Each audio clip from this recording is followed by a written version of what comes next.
Okay, let's see if I can do this. Hello, Flosstube. My name is Heather. I have been stitching for almost 4 months only, so I'm still very much a beginner stitcher, but I've been watching lots of Flosstube videos.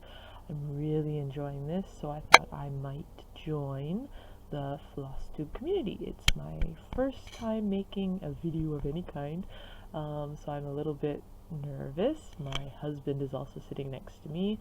He has his headphones in and is not paying attention to me, but it's still very embarrassing to be doing this in front of him. But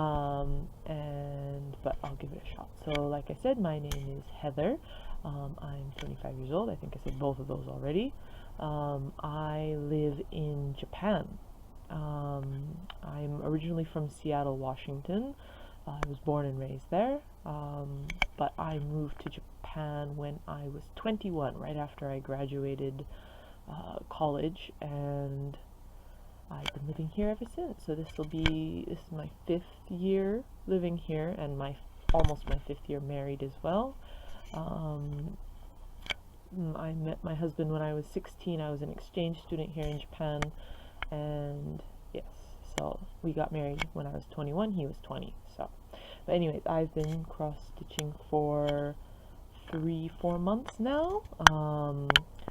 I got interested in this because I went to New York. I was there during that big snowstorm, but thanks to the snowstorm, I got to go to the Met 2 times, and when I was there, they had a collection of old cross-stitch patterns, or needlework, I guess is what it would be. It was what people were using when they were learning in schools, like old colonial stitching, embroidery work, and so that kind of just sparked in my head, oh, that's interesting. And when I came back to Japan when I returned home, I was on Facebook, and I somehow stumbled across the Facebook game of Cross Stitch World, and that was kind of fun. You could pick a picture and then fill in all the little crosses where they needed to be filled in, and it was kind of fun. So I'm like, okay, let's give this a shot in real life.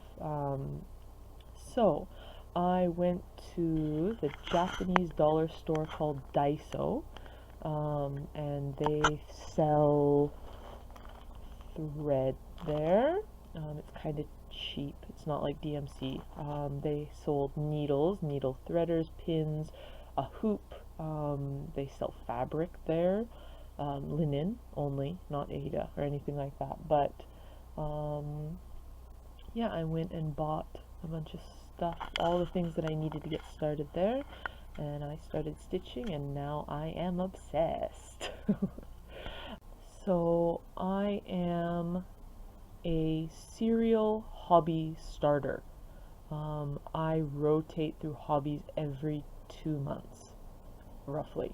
I'll find some new hobby.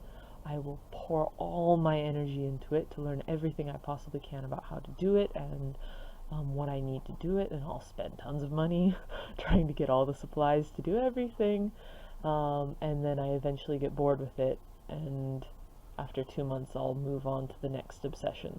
I'm actually fascinated by my own obsession with things. I follow a pattern now. Like, I find something, I then read everything I can on the internet about it.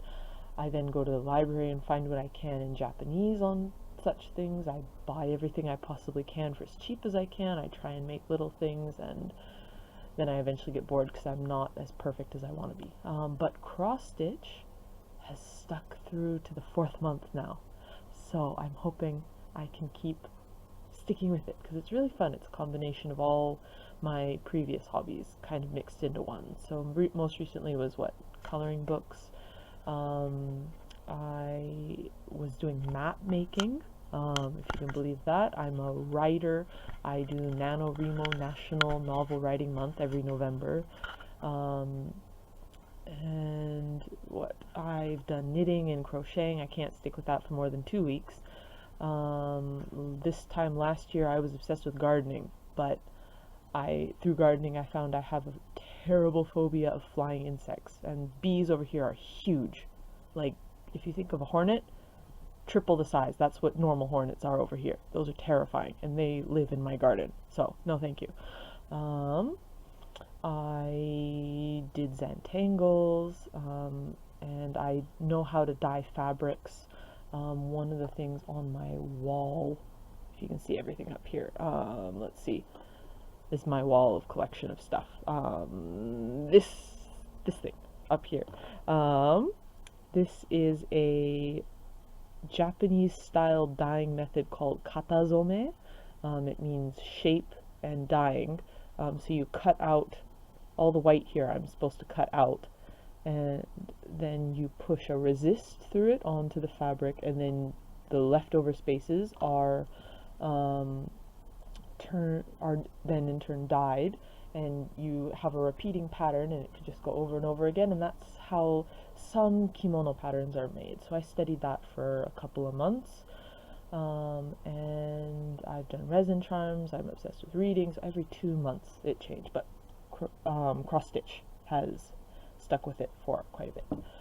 So I have 3 finished objects from starting 3 months ago. The first one I stitched, where did I put it? There it is. Was I made the pattern myself through C-Stitch program, and it is the Neko Atsume character. I don't know his English name. I don't know his Japanese name either anymore, but he looked exactly like my cat, and so I made a pattern using him, and then I just picked random floss from my dollar store floss. I got the Ada at a craft store, proper craft store, and I stitched him. But if you look very closely, the lines are not all going the same direction. There's a bunch of mistakes in it and everything like that. But let me show you a picture of my kitty. I think, what side is he going to be up? There he is. So that's my kitty. His name is Koma. He's missing a tooth, so his tongue tends to stick out like that, which is why I added a little tongue sticking out here. So this is Koma. They're twins. They're so cute. But yes, he's my kitty. My baby. He's actually sleeping under the table right now, so thank God, because he's very noisy. He likes to meow and he thinks he can communicate with me. But anyways, I use the C-Stitch program. Oh, oops, that popped it wrong. So anyways, yeah, so this is the picture I originally used. It's from the Neko Atsume game, or cat collection game. It's really popular. You put food and toys out and kitties come and nothing else. But they're all really cute, so so I put it through the C-Stitch program. It came out kind of like this. It's quite easy.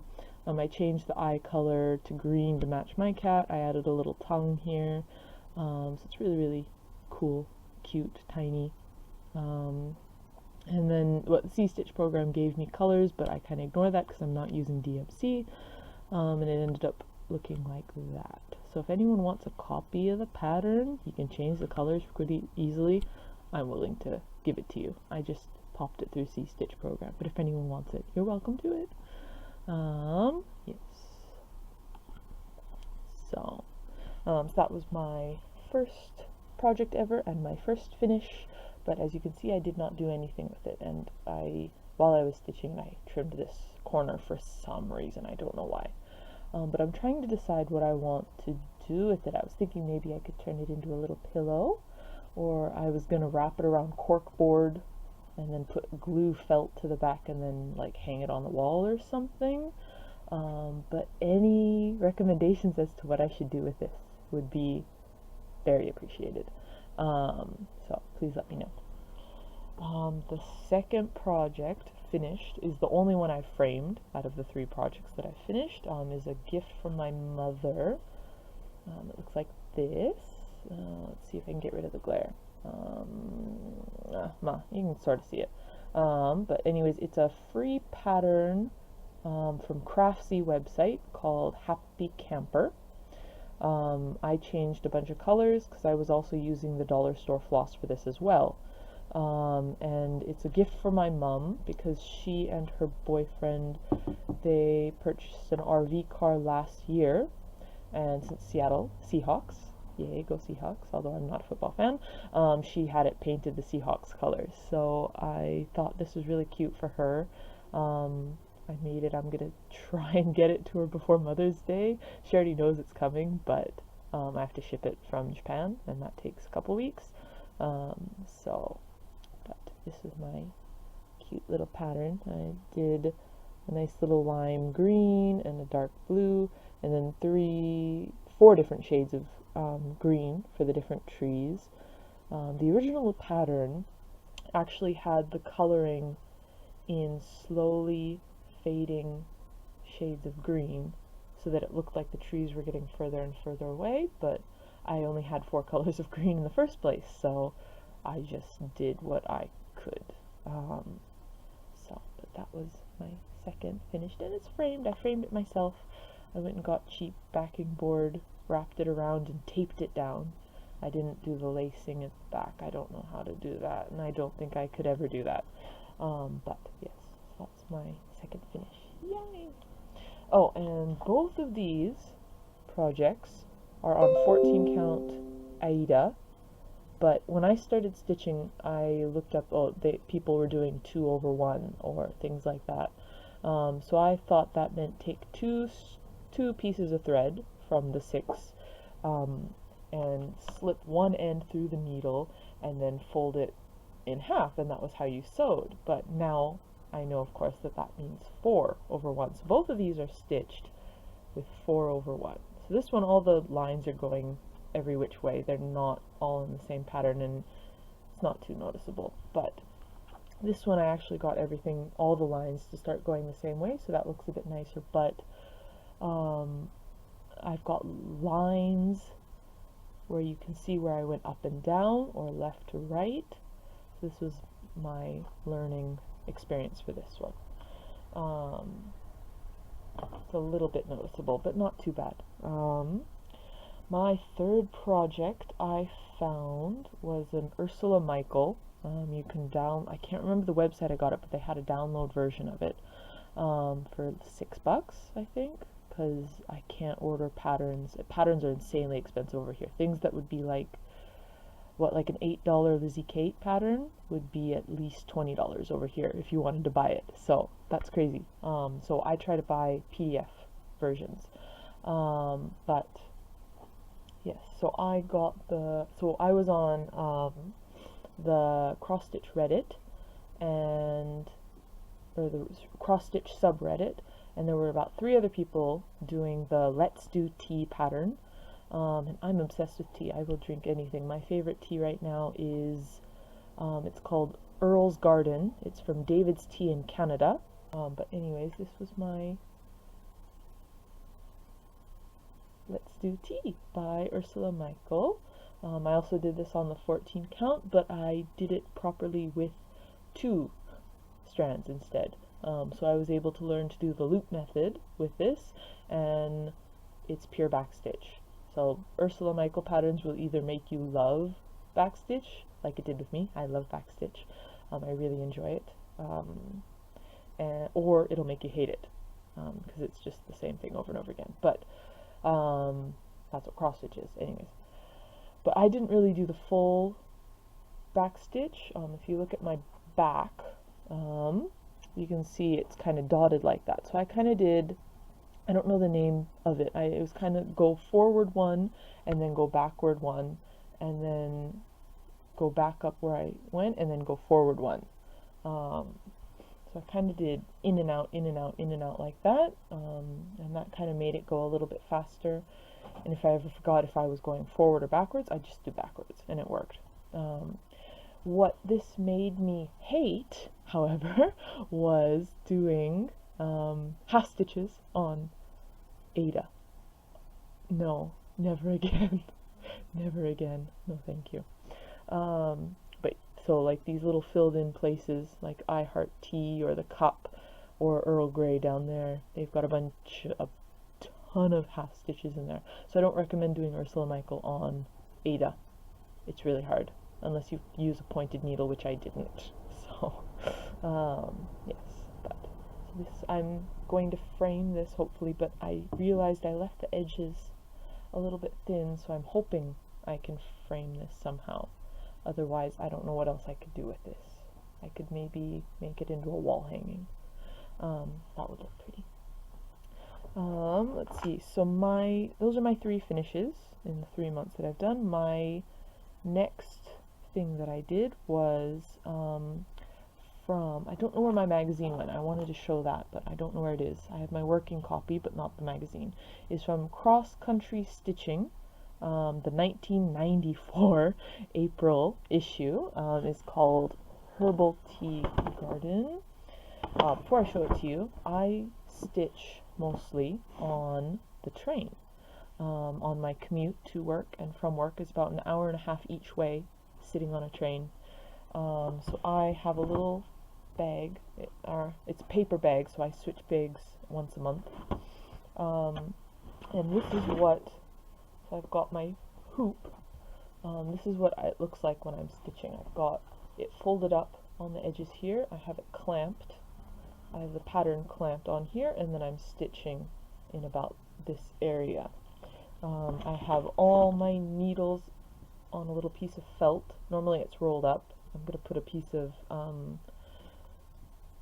Velcro on it so it can stay closed. But I know I pre-thread all my needles for the colors that I plan to do that day. So then if I finish a thread, I can pull my scissors out of this. This is a pencil case. It's got my bobbins and stuff in it. It's got bobbin, it's got a needle threader, it's got my little scissors, so I can snip the thread and tuck the needle in here, and then just pull out the next pre-threaded needle. But I can thread a needle on standing up on a moving train trying to keep my balance. I've perfected how to do that. Before I thought of doing this, I learned how to thread a needle on a moving train. So I'm pretty proud of myself for that. But let me undo this. Clip, clip.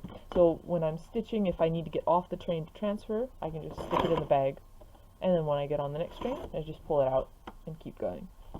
Which is why I don't use a needle minder, because it would fall off. Like, there's nothing that would stop it from falling off. But this is my current work in progress. I'm stitching on, I think I counted it, it's 22 count. We don't really have a count system over here. We have how many holes per centimeter. But I counted this one out and it's 22 count. I think I got it on Yahoo Auctions. I got a huge, 3 yards worth of it. It's B grade. I don't know if people actually use that. That's what it said in Japanese. It was B grade fabric. It is canvas cloth. So like what you'd make a tote bag out of. It's quite soft. It's hard to get it through the hole because the threads of the fabric fray really easily, so sometimes I get through a little tiny corner. It makes half stitches really easy, but yes, so this is my current work in progress. It's a little bit wrinkled, but I got the top half of it finished last week. I got 1 page finished. It's a 2-page pattern, so it's on 22 count. I haven't done any of the back stitching yet, except for some of the text, but all the flowers and the ribbon and the hat and everything is going to have back stitching to kind of give everything definition and outlines and stuff like that. So I still have the bottom half left to do, not very far on that. So the top half took me 4 weeks, a month to finish. So I'm hoping the bottom half won't take quite as long because it's less stitching on the bottom. But I used this, it's got so much, oh my gosh, it's got so much, mixed colors in small areas. Definitely not as bad as a Hade, of course. I haven't done one of those yet. I'm going to, but yes, I used it to learn cross-country stitching and parking, I think are the correct terms. So I used that. or I'm using this as a learning, I can't speak English, sorry. Learning opportunity, that's what I want to say. And sorry, that's my thing again. So I'm very much a monogamous stitcher. I work on the herbal tea garden on the train, and when I got to the halfway point, I decided when I got home, I would start working on another project. So on the train would be one project, and at home would be another project. So I have two others that are kitted up, and I kind of tried to start them, but if I'm sewing on the train on the way home, and I've still got a bit of a string left, I get home, I finish off that string, and I can't push myself to put it down and do the other project. So I think it's just going to end up staying over there, and I'm just going to keep doing Herbal Tea Garden until it's finished. But I do have two other projects kitted up. I have Pretty Little Tokyo by Satsuma Street. You can find her on Etsy. I have that kitted up, and I started it. I'll show you that. I started from the bottom left-hand corner, but I'm doing this on the leftover of my 14 count white Ada, but I'm doing it 2 over 1. So my other projects using this same cut of fabric were all 4 over 1, but this I'm doing 2 over 1. I don't like it so much. It doesn't call to me, it doesn't make me want to do it. The colors don't seem to pop, but I don't know if that's just because I'm using some of the lighter colors, and a lot of the white of the fabric shows through. I think because I'm doing 2 over 1. So I started this doing 4 over 1, but I didn't really like how it felt after stitching on 22 count 2 over 1 for so long. It felt very thick, very strange to me. So I tried doing it 2 over 1, but I'm not liking it so much. So I'd like a recommendation. I have another little bit parchmenty color. It's called Oxford. I don't know if that's the name of the color or the name of the fabric, but in Japanese it was called Oxford. So I'm contemplating going from white to the Oxford color. Otherwise I might stitch it on the canvas cloth. But both of these are pale beige, so I don't know if they'd really suit all the bright colors that come in Satsuma Street. So I might have to do a test swatch of both of those just to see if it works. So what would you recommend? I've got pale cream color, or a little bit darker parchmenty color. Which do you think would suit Satsuma Street? Or should I just stick with the white and then go over it and start doing 4 over 1? I don't know. Please tell me what I should do. My other future start, I haven't started it yet, is the giant Harry Potter. I'm a total Harry Potter fan. You can probably see over here. I've got my sorting hat. I've got my Marauders map. I've got my Hogwarts library. Back here I've got all my Harry Potter books. I've got my Harry Potter Quidditch goggles. I've got stickers on the wall. I've got this is a bag from the Harry Potter Wizarding World of Harry Potter at Universal Studio Japan, which I'm lucky enough to live an hour away from. And I've got chocolate frog card. Yeah, so I'm obsessed with Harry Potter, by the way. So I'm gonna start this. I've only bought part 1 of the giant one because the whole thing together is $52. I don't have that much money. But that's what I'm using this parchmenty paper for. It's 25 count Ada. It's called Oxford. Like I said earlier, I don't know if that's the name of the fabric or the name of the color. But it's 25 count or 9.5 holes per centimeter. So is what it was labeled as for Japan. But yes, that was quite fun. I'm very excited for this.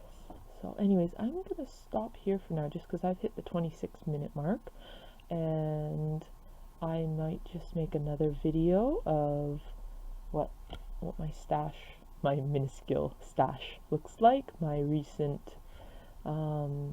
mini haul, and other things like that. I'll talk about my heaven and earth design as well, maybe. So I hope you enjoyed my video. It was my first time making a YouTube video, first time for Flosstube. I probably rambled way more than I should have, and if you have any questions or if you like my video, please leave me a comment down there. I'll hopefully have, if I mentioned patterns or anything like that, hopefully I'll have a link down there. But thank you for watching. See you next time, Flosstube. I love watching everyone's videos, so I hope you enjoyed watching mine. Thank you, and see you next time. Bye.